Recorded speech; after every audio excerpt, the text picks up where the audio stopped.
SER Podcast.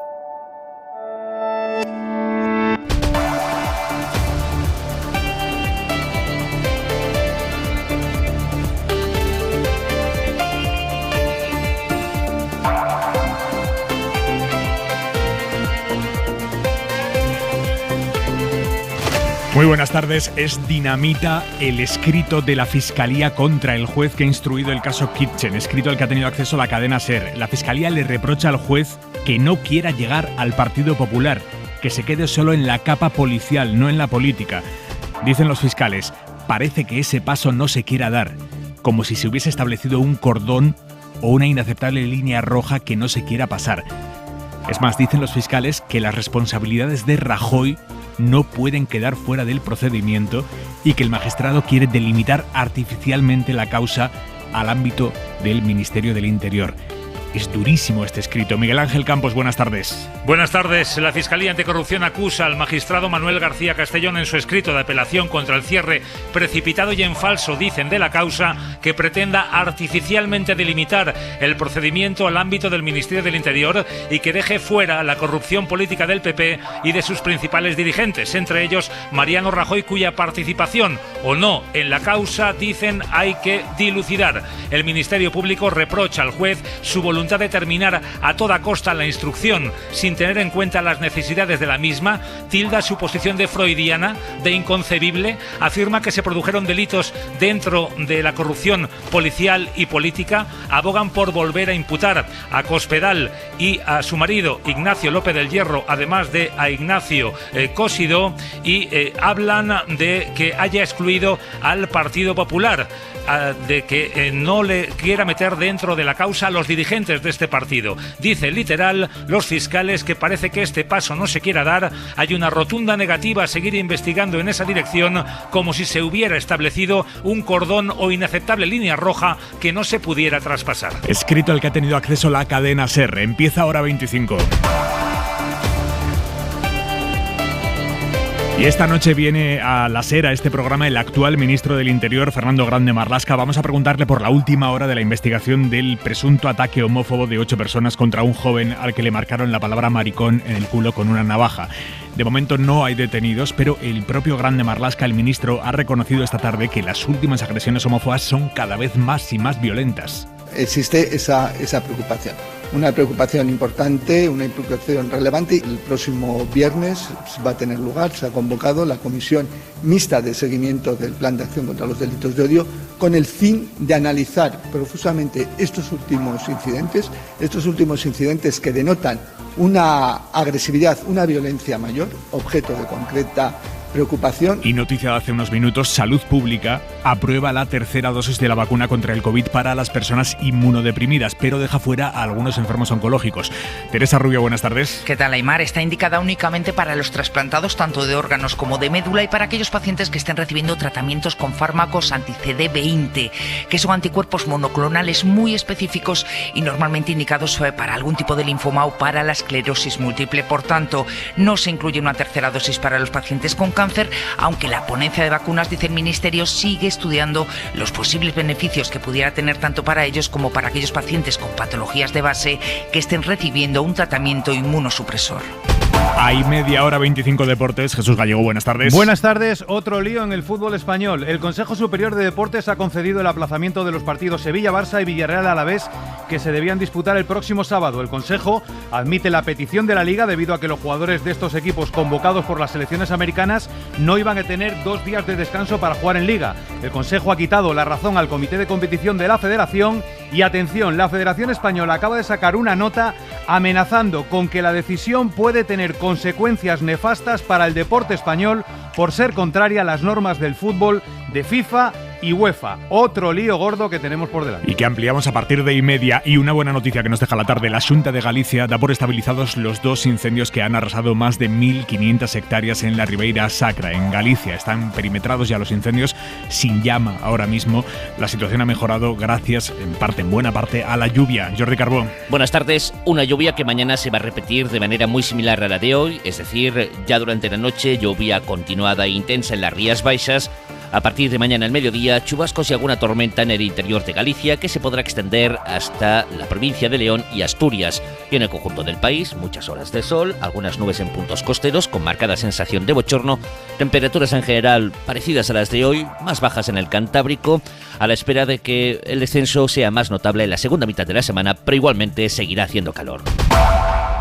La delegada del Gobierno en Madrid, Mercedes González, ha confirmado hoy en la cadena SER que la investigación del ataque homófobo a un chaval en Madrid este domingo se está investigando ya como un delito de odio. En el momento en que a ti te agreden, o bien te llaman maricón o te lo tatúan en el cuerpo, es que es indudable. Es un delito de odio, es una completa salvajada y nos tiene que preocupar mucho. De momento no hay detenidos. Los investigadores se centran en las cámaras de seguridad de la zona. Alfonso Gea. La Policía Nacional de Madrid continúa analizando la localización de las cámaras de seguridad en las zonas aledañas al lugar de la agresión, para así poder localizar imágenes que logren aportar datos sobre los agresores. Según la denuncia presentada por la víctima, 8 hombres que vestían sudaderas con capucha y que ocultaban sus rostros le agredieron en el portal de su casa y le produjeron lesiones con un arma blanca.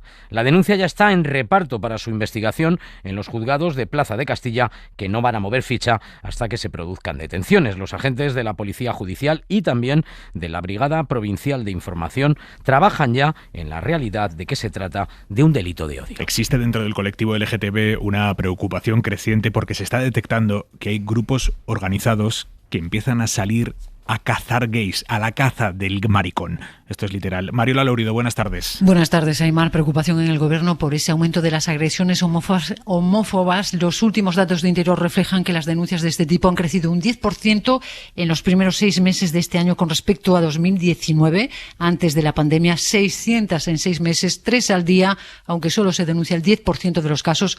Otro dato alarmante es el incremento de las agresiones en grupo, como que acabó con el asesinato de Samuel, la del pasado viernes en Velada y esta última en Madrid. Preguntada por la cadena SER, la ministra de Igualdad, Irene Montero, sobre si hay bandas que salen a la caza de gays y transexuales, esta es su respuesta. Y los datos del Ministerio del Interior son irrefutables. Las agresiones que más están subiendo, las agresiones por motivos de odio que más están subiendo son las raciales, las racistas y las LGTBI fóbicas. Por tanto, la evidencia es unánime, no hay discusión posible a que esas agresiones están creciendo y creo que lo que nos toca es hacer políticas públicas, para eso la ley trans y la ley LGTBI. Los colectivos LGTBI alertan de que el discurso de odio de Vox ha legitimado los ataques a los homosexuales de los grupos de ultraderecha. Pues hoy le han preguntado a Vox, a su secretario general, a Ortega Smith, en Televisión Española. Escuchen.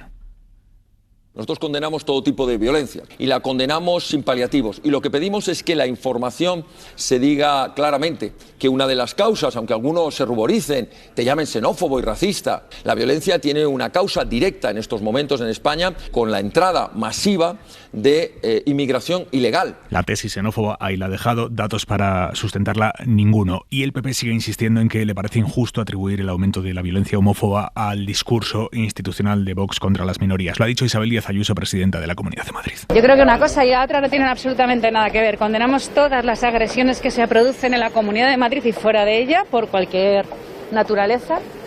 Y lo que vamos a estar es sobre todo ello para evitarlas, para intentarlo desde luego. Y también el alcalde de la capital, portavoz nacional del PP, Martínez Almeida. Es que no me parece justo ni razonable equiparar a Vox como promotor de alguna manera, con sus conductas, sus opiniones, de que se produzca la comisión de este tipo de delitos. A Almeida le ha respondido la ministra de Igualdad, Irene Montero. ¿Qué vamos a esperar de un partido y de un alcalde que se apoya en Vox, que se apoya en la extrema derecha y que compra su discurso para poder mantenerse en el poder? Pero desde luego es enormemente grave que haya un alcalde de la capital de este país que normalice y que blanquee el discurso de odio de la extrema derecha. Es aunque intolerable. La portavoz del Gobierno, Isabel Rodríguez, no ha nombrado específicamente a Vox en la rueda de prensa tras el Consejo de Ministros, sí ha dejado este mensaje sobre cómo deben las instituciones combatir las agresiones homófobas. La fortaleza de las instituciones y la determinación de los gobernantes en no tolerar ningún tipo de discurso que aliente a este tipo de agresiones, a este tipo de delitos. De eso se dependerá de lo que hablemos el próximo viernes.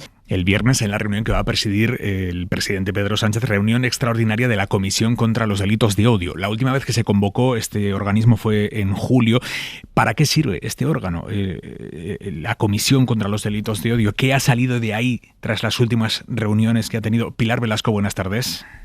Buenas tardes, Aimar. La Comisión Especial arrancó en enero de 2018, impulsada por Marlaska, ante la necesidad de abordar los delitos de odio, ya sean agresiones xenófobas, ideológicas, de género, por condición sexual, entre otras. El objetivo, que las fuerzas de seguridad trabajen junto a expertos de manera transversal. Un plan que ha servido para impulsar medidas específicas. En la última reunión, en julio, en medio de la conmoción por el asesinato del joven Samuel Luid, se aprobó la instrucción de Interior que exigía a los agentes a investigar como delito de odio estas agresiones y que los insultos a la víctima se incluyan en el atestado para desvelar el motivo discriminatorio. La presencia de Sánchez en este quinto encuentro se produce tras varios ataques homófobos, entre ellos la brutal agresión de Madrid. Asiste Marlaska, el secretario de Estado de Seguridad, miembros de la Policía, Guardia Civil, la Fiscalía General y colectivos LGTBI. La agenda no está cerrada.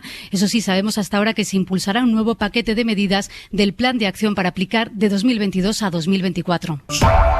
Aún no sabemos cuánto va a subir el salario mínimo, pero sí sabemos que sea cual sea la subida, no será con el acuerdo de la patronal. La COE le ha comunicado ya oficialmente esta tarde al Gobierno, al más alto nivel, que ellos se descuelgan, que no van a aceptar ni un euro de subida. En cualquier caso, el Gobierno está decidido a aumentar este salario mínimo y lo va a hacer independientemente del rechazo de los empresarios. Con quien sí va a intentar el acuerdo es con los sindicatos. ¿Qué consecuencias tendrá esto? Javier Ruiz, buenas tardes. Buenas tardes. Pues la primera consecuencia es que las llamadas telefónicas, la negociación que todavía va a durar esta semana, será de pura cortesía, porque la COE no se va a sumar. No se entendería dentro del empresariado, dicen fuentes de la COE. Así que habrá llamadas, habrá contactos, pero hay una conclusión clara ya. La subida del salario mínimo va a ser a 2 y no a 3. Será Gobierno y sindicatos y no con la patronal. Esta es la conclusión a corto plazo y eso significa que esa subida va a ser mayor de lo inicialmente previsto, puesto que no será negociada con la COE.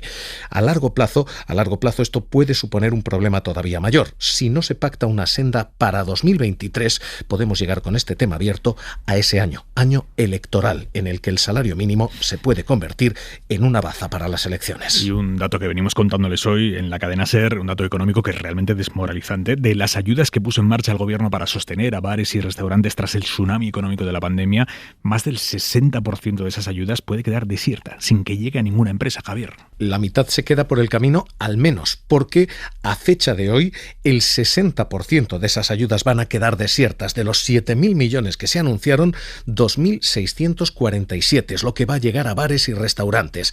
Apenas se han presentado solicitudes en Asturias, un 4%, en Cantabria un 14%, en Cataluña, en Murcia, en La Rioja apenas se ha presentado un 20% de solicitudes y donde sí se han presentado apenas llegan a la mitad. Solo Baleares, Canarias, Castilla-La Mancha y Madrid superan ese 50%. Los autónomos dicen o se cambia este sistema burocrático o no llegarán. Eduardo Abadu. Lo que tienen es que efectivamente hacer lo necesario, saciar esta situación que es angustiosa para miles de trabajadores autónomos. Y el problema es que la Administración exige que la empresa que pide ayudas no tenga deudas. 1 año y medio después del COVID, eso es prácticamente misión imposible.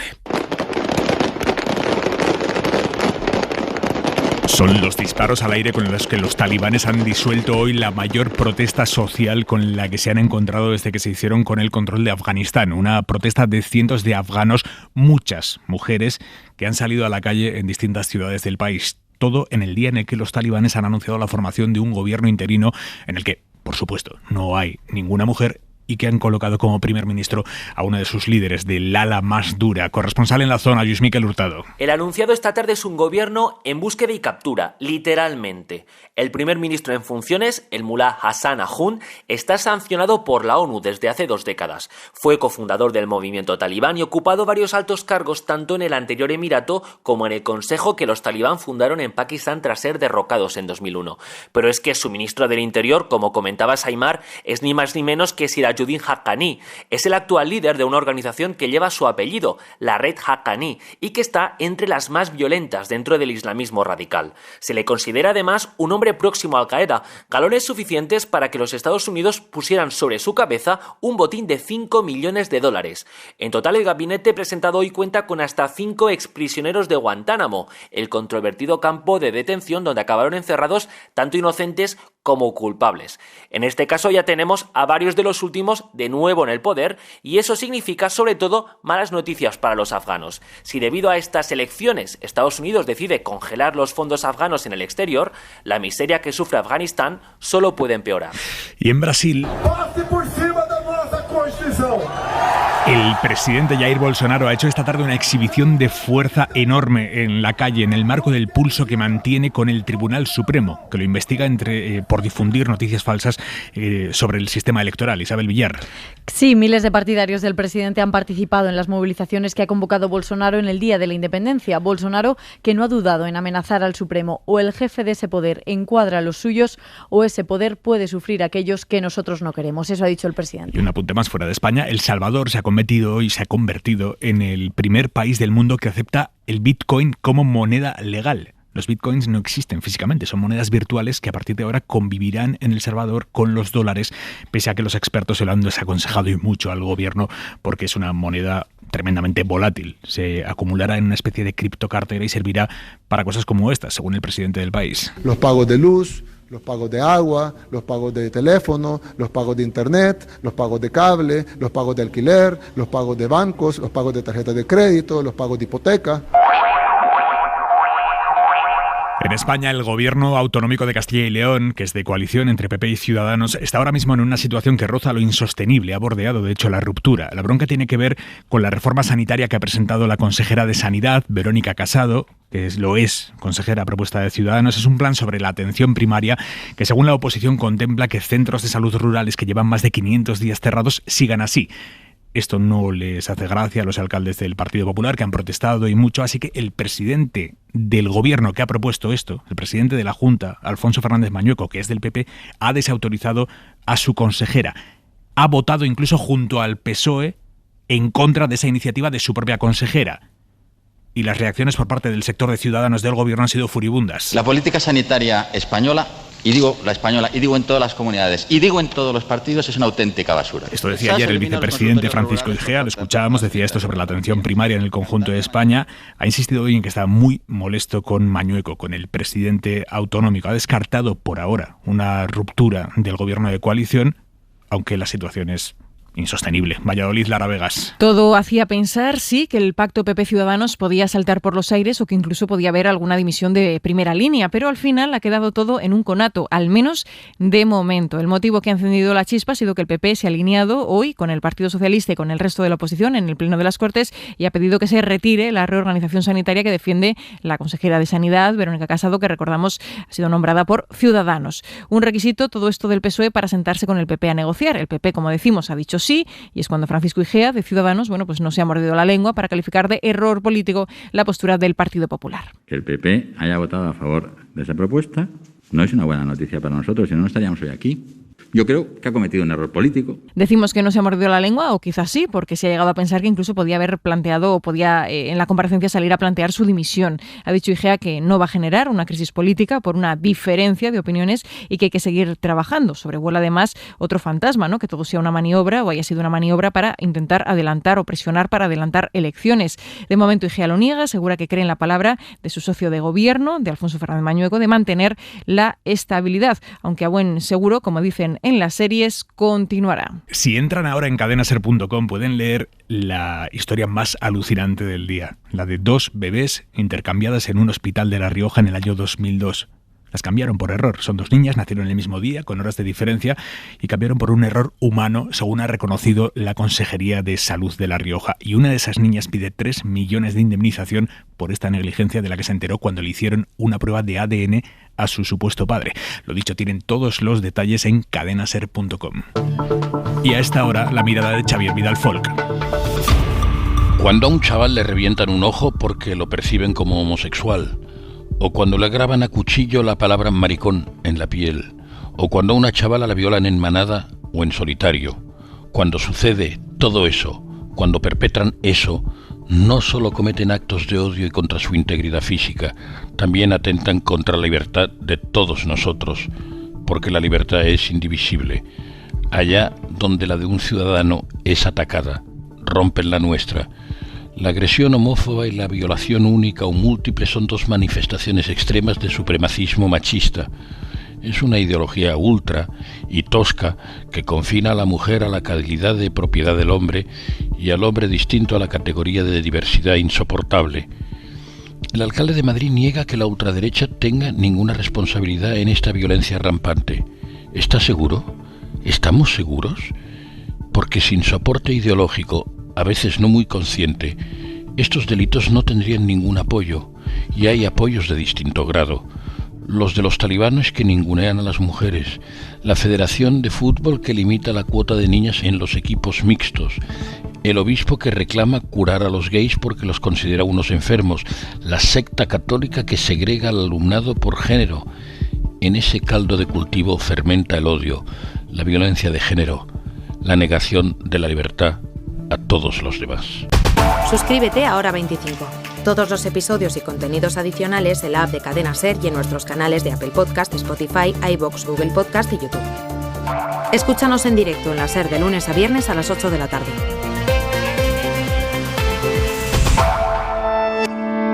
Cadena SER. La radio.